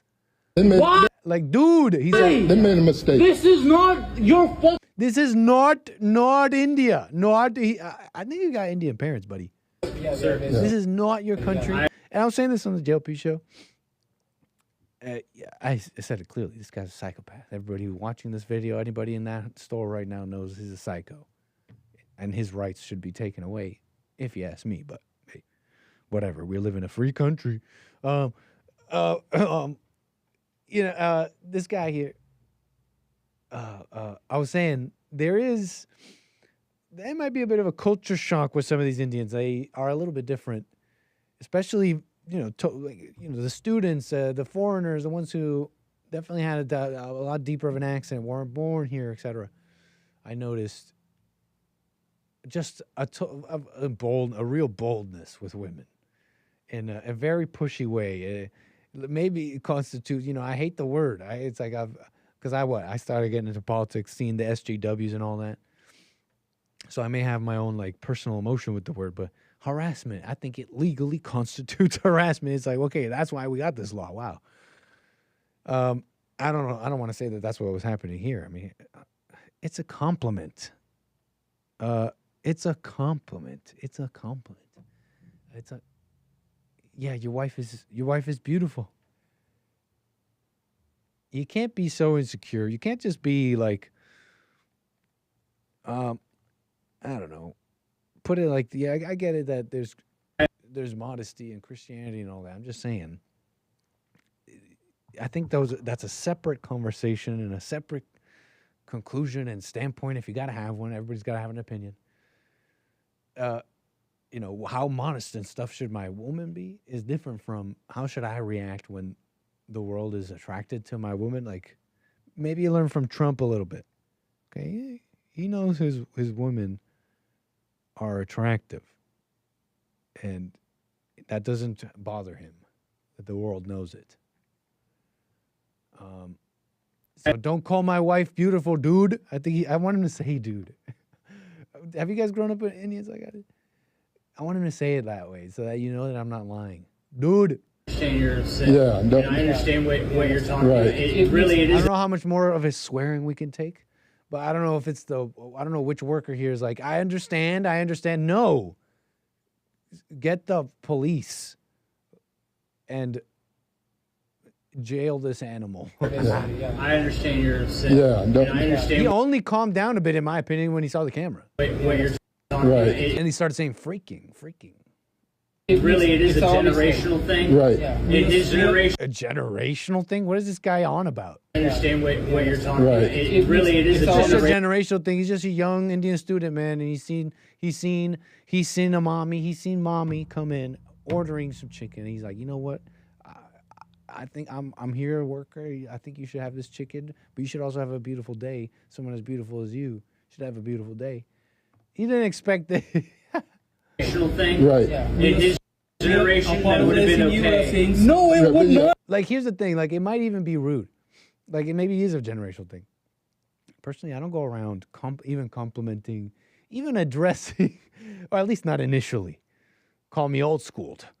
a man's wife, especially when he's like right there. I mean, that's just how I operate. Call it old school. I don't know what it is, but I call a home. I'm asking for him. I'm talking. Anyways, look. So maybe it is generational. Like it maybe even is rude, but at the end, what happens there? She gets a compliment, and you walk away with your chicken, and you don't go to. You just don't do this. You just don't do this. They would have took it better. Yeah, It would have not been okay. Yeah. It is never okay to speak to a woman you do not know and talk about her looks. Listen. There's a difference in class. Listen. There's a difference in respect. There's no difference in generation. Listen, you made your point, man. They've learned a lesson. They won't do it again. They learned a lesson. He won't do it again. I'm sorry, but this is not okay. Bro. Really, I was saying he was taking in some other way. We didn't say like that. The thing is, you just do not freaking say it. Do not. He said it. That I'm not lying. Do not. But they won't do it again. He immediately said it's unforgivable. You got to have some grace. I do. You gotta have I some promise. grace. Like I'm not a crazy Black person. man said you gotta have some grace. Insane to me. You can talk to the team. I don't need to talk to anyone. I don't need to. When He's he comes, Indian, man. He's Indian. I don't need to talk. He's Indian. Expect one of you. This is just intra-Asian violence. This is all this is. So, explain what I have said here. I'm sure you guys have cameras. Right. I wanted to go and look at it. I've been a GM, manager at many store locations. Is there anything that Not at a single time has anyone. There is no other way to take it. This is just a caste. This is just a higher caste getting mad. This is just elitism. This is I don't support elites acting in this way. This is terrible. Terrible representation of elites, and if he's elite at all. If he's elite capital at all, if he's not just pretending, but this is just a caste violence, intra-caste violence. we apologize you, we are saying sorry rather than that what can I say? Yeah. We just greeted him in a good way. That's I'm on his side. How you greet but we learn. try to understand that. Yeah, they understand. Yeah. Don't escalate it in an argument. No, I'm done. Yeah, okay. You made your point, man. Just for future sake, for your own self. Right. Please don't do that to anyone. Because I am a very nice person. You will someday see a motherfucker that's not you're a nice person. This is nice people for you, by the way. This is how nice people are. You know what I'm saying? Right, absolutely. There's some crazy people out there. Right. And this There's is some Kansas. crazy people out Yeah, there. 1 second. You were taking some other He's way, but he's I retconning for the camera. That's what he's doing. didn't read like that. I just You've already said out of your own Just mouth. leave it alone. How you greeted Don't. whatever you said is fine. Whatever Just you said. apologize and just. You don't need to apologize. Yeah. no, I no, stop no, apologizing to someone else, everyone's perspective and I don't is even know different. if they would ever forgive you. Yeah. Hey, sir. You're very sorry. I do appreciate you. I'm sorry. I really didn't want to do this in front of everyone. I do appreciate He's regretting it. He's regretting it. The camera made you regret it, I think, in my opinion. Oh, man. You can't be angry, folks. That's the anger. Gets you nuts. Gets you acting crazy, man. You can have money. You can have a higher caste. You could be born here. You could be of a higher caste. You could be, a lighter shade of ethnic. They really care about that. It's like, wow, you're so light skinned. You're so fair skinned. Not like the rest of us brown people, says a brown person about each other. That's just what they say. You could be all those things. But if you could be a professional, and it could all fall apart because you didn't overcome anger, and that moment was coming. It's your destiny if you don't overcome anger, in fact. It is written for you. It's your future. It is your destiny. The blow up is coming. The end of your little world you carved out, your little celebrity, your little amazing thing. You think you got this. You think you could enact your own order in the world. And you thought you could do it all without overcoming anger. If you don't, that's your destiny. Okay? Your destiny is that guy. Your destiny is destruction, okay? It's a crazy thing. And it's deep in the spirit part of your life. So doing everything out here, making money, getting smart on politics, all that is not living life. Because the blow up is coming. if you don't overcome anger. This is your destiny. You get it?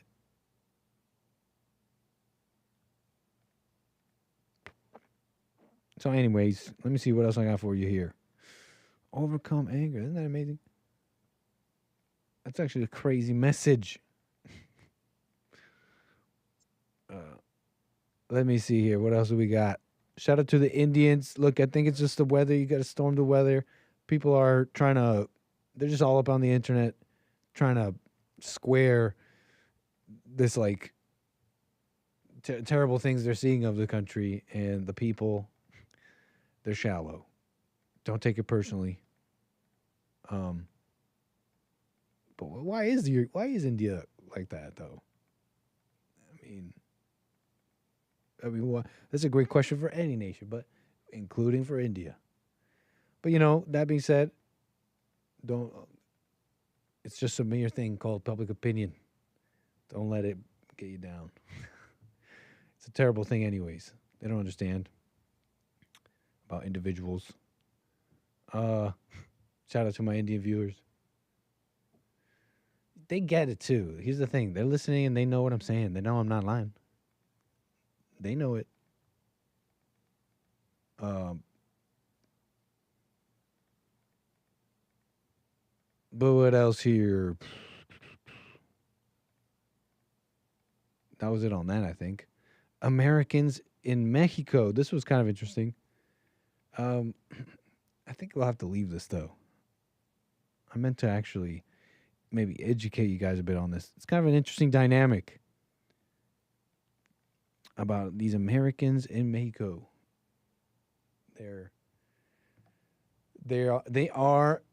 They say they are digital nomads. I saw one report that said there are 10,000 digital nomads in Mexico City. And I'm like, that's not a lot. Because they're out there protesting, saying these people are changing Mexico. How can they come here, not learn the language, get all this money, gentrify the areas they end up living in, making all this rent go up for our abuelas? 10,000 doesn't sound like much, but that was just this. I forget where I saw that. I asked ChatGPT. I'll leave it up to you to conclude. We'll try and be fair with where we're getting information here. But they say, what was it? Where did I put this? That is closer to, and this is from, we asked for citations here, so we're doing our best here.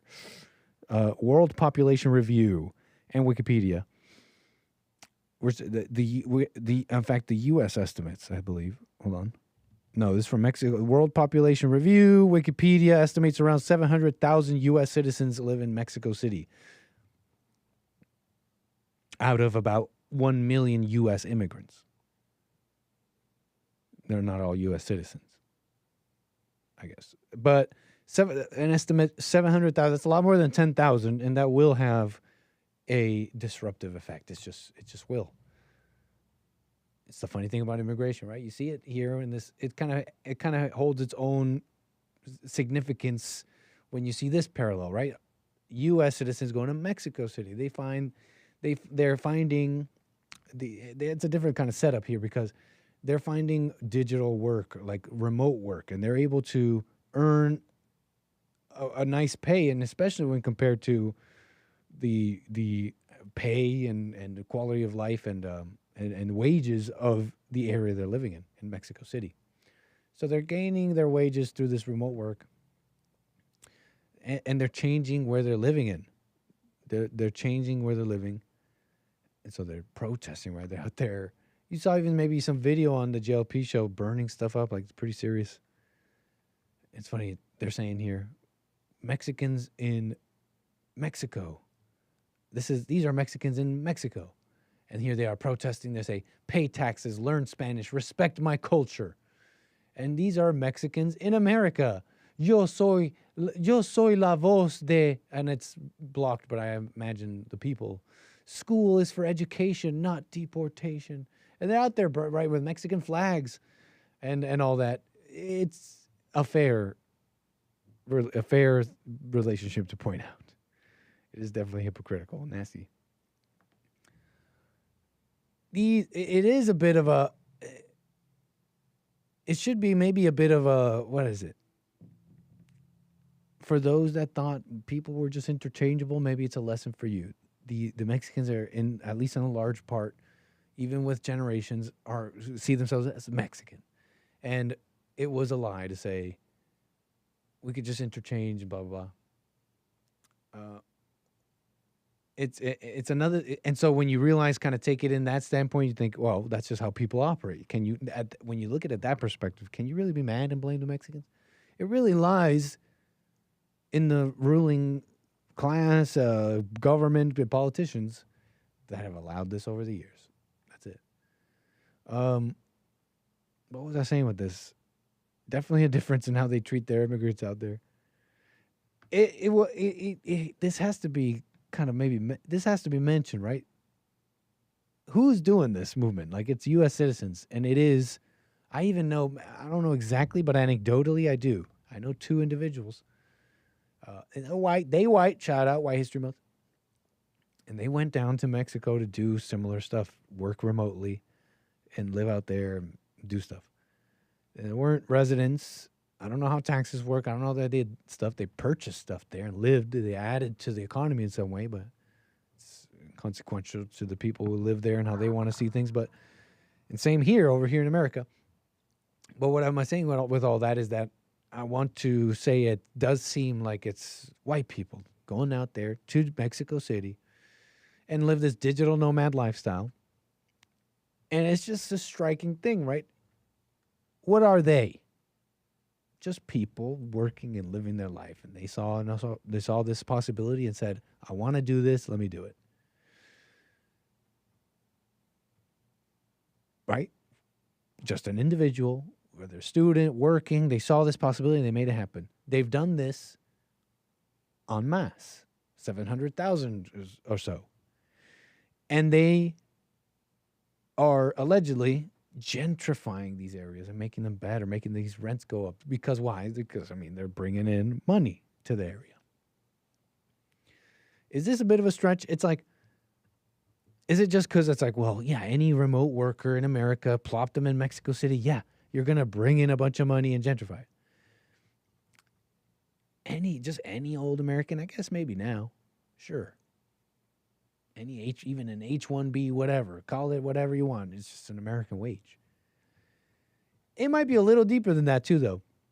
Consider that you move a whole bunch of people from all these other countries and you bring them to America. I think we could say in a lot of cases it's a net negative. They are a drain on the system. They're illegal or otherwise. And then even in general, the competence, the areas, they get worse. It's not like they're not the ones being blamed for gentrifying. But when these people move to Mexico City, they just gentrify. And it's just a funny little word. It's just a way of saying, oh, we don't like that you've disrupted this. And that, I don't want to say that that's not an unfair thing to be concerned about. It's just a false word. You're saying the word implies the disruption was negative, but the disruption was actually positive. Again, can you blame people for not wanting to be disrupted? No. I mean, why are all these people suddenly moving here and all this money's coming in? But that being said, what is disruptive about it is its greatness. It's just an interesting thing. I just want to say that out loud. It's just an interesting aspect to it, right? Gentrification. So you're telling me all these people just plop them in Mexico City. It's just an American wage, maybe. It might be a little bit deeper than that. And you cannot say the same for all these people coming to America. You just can't. In my opinion. So that's pretty much it from me, folks. That was my show. I hope you enjoyed it. We got into it there. A couple calls and super chats and all that. Everybody's so supportive. I appreciate Harmony coming in here as we close the show with some union dues. I appreciate that. But that's it from me, folks. I hope you enjoyed the show. We'll come back to our super chats and all that and callers tomorrow for more American Anchor Baby. Tuesday, a fine Tuesday as it always is. Country Western. And, of course, we are amidst swimming in the White History Month. So we'll be back for more. Let's see here. We'll be back for more. Take care, folks. That's it from the Anchor Baby. Let me say bye. It's so hard to say bye here. Take care for real. See you tomorrow. Oh, and Lil Nick too. He's got to say bye. Bye.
The views, information, thoughts, and opinions expressed during this show are the individual's own and do not represent the views, thoughts, and opinions of the JLP Network or Bond. Their appearance on the program does not imply an endorsement of them or any entity they represent. The material and information presented here is for general information purposes only. The JLP Network and Bond name and all forms and abbreviations are the property of its owner, and its use does not imply endorsement of or opposition to any specific organization, product, or service.